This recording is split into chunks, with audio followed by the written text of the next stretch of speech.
The solution to catastrophic wildfire is simple. Prevention, prevention, and more prevention. And clear-cut logging does not provide that. If we choose not to go down this road of utilitarianism, greatest good for greatest number, our futures are diabolical. Welcome to the amazing Doug Fir podcast.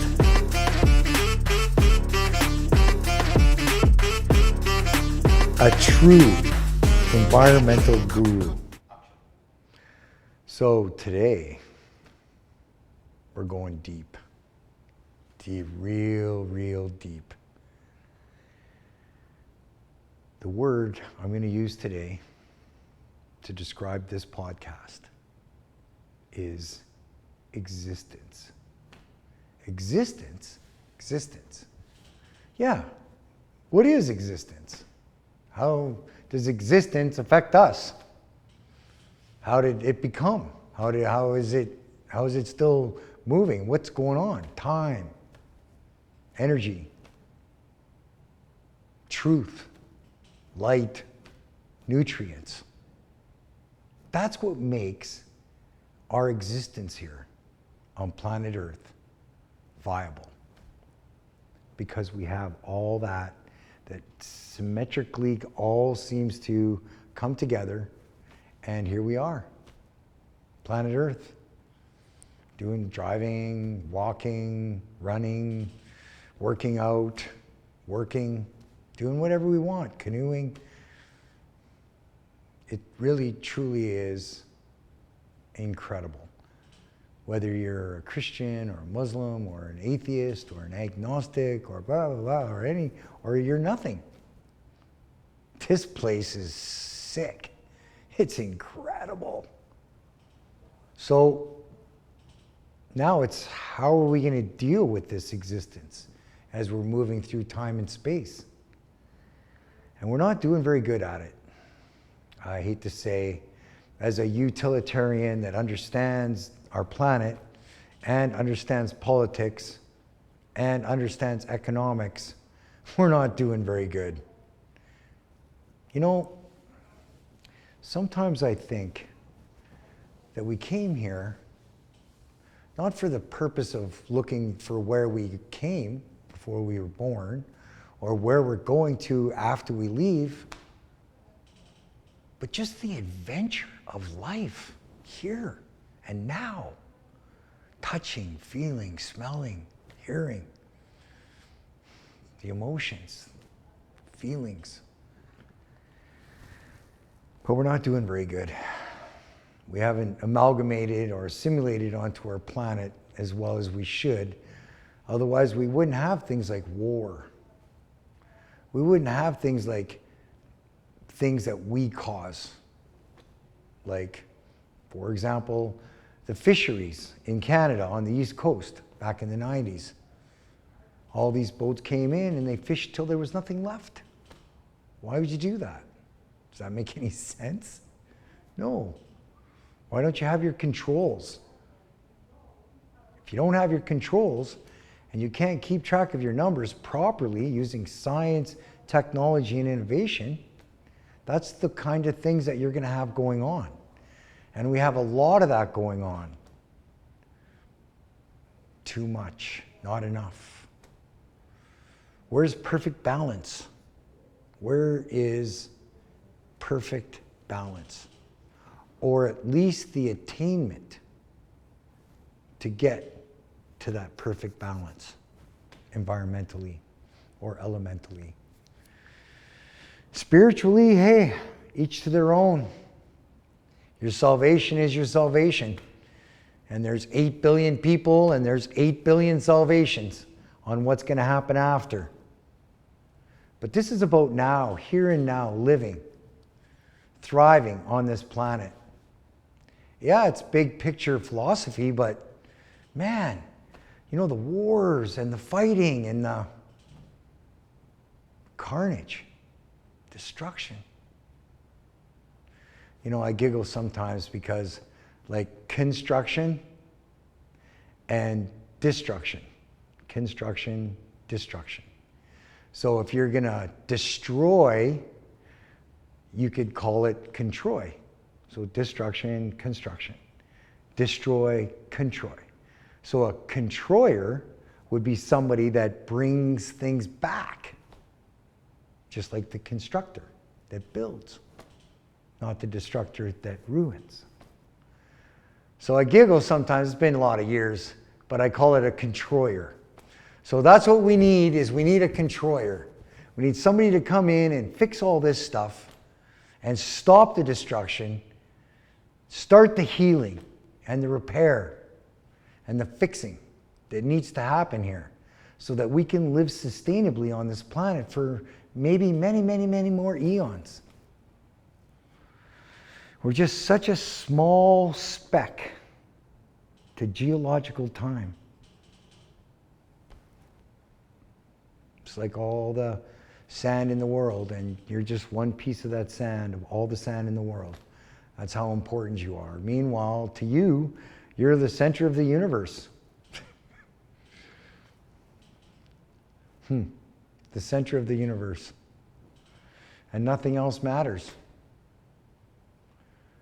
So greatest good for greatest number should be the purpose of human conduct on our planet, which determines human impact,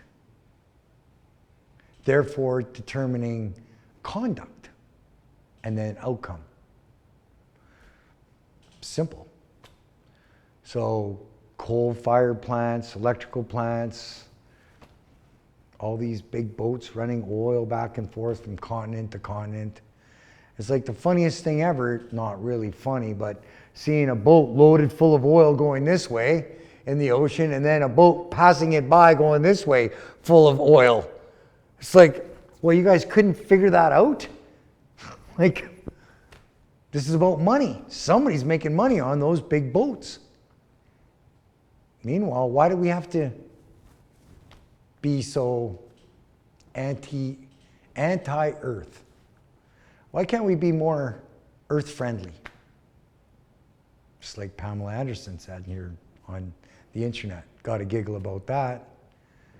Such an, I think it's Earth 420 or something.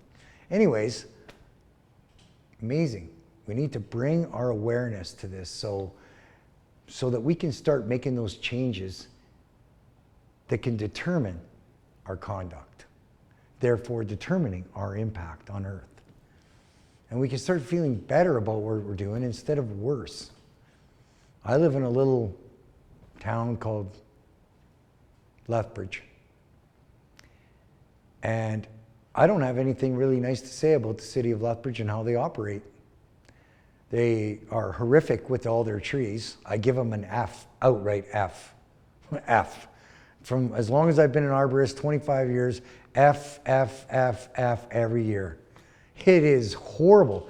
If those trees were pets or humans, city council would be going to jail for abuse and neglect.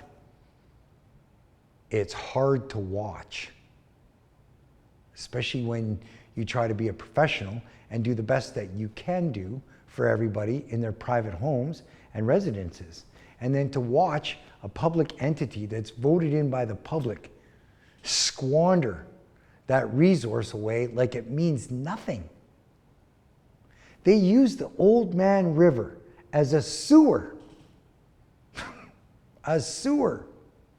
That's what your river is being used for by the city of Lethbridge, a sewer. And then they have this massive, which is all developed by the city, landfill less than 500 meters away from the river. If you went over it with a drone or a plane or even went to Google Earth and saw, you'd go, what? Why? So all the transfer stations in all of southern Alberta, in the little towns, all transfer their waste to this one big landfill 500 meters from the river. So not only they're using the river as a sewer but they're also using it as a dump. So what spawned all that?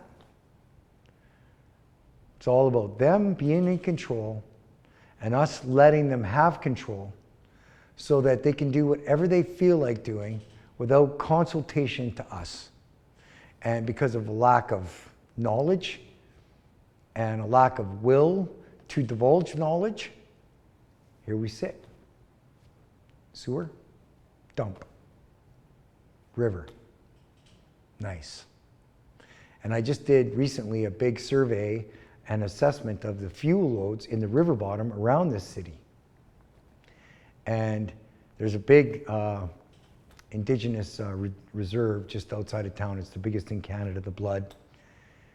The amount of fine fuels that they have right now, because we had a lot of grass last year, and then the second grass is coming back this year, and you can see all the dead grass and then the new grass coming up. It's like 2 whole harvests of grass. It's like for fine fuels, this is insanity. If somebody ever throws a cigarette out the window or dry lightning strike or a careless camper, 60, 70, 80, 100K wind from the southwest, you're going to lose your city. I've gone to the county, I've gone to the city, I've gone to several aldermen, I've gone to the city arborist. They're aware of it. Don't worry, the fire department, emergency services. I've been to all of them about this fuel load and nothing. And if I took you down there, it would actually shock you to see all the dead and dying debris that could just be cleaned up. Anyways, thanks. Doug Fur out. Welcome to the amazing Doug Fur podcast.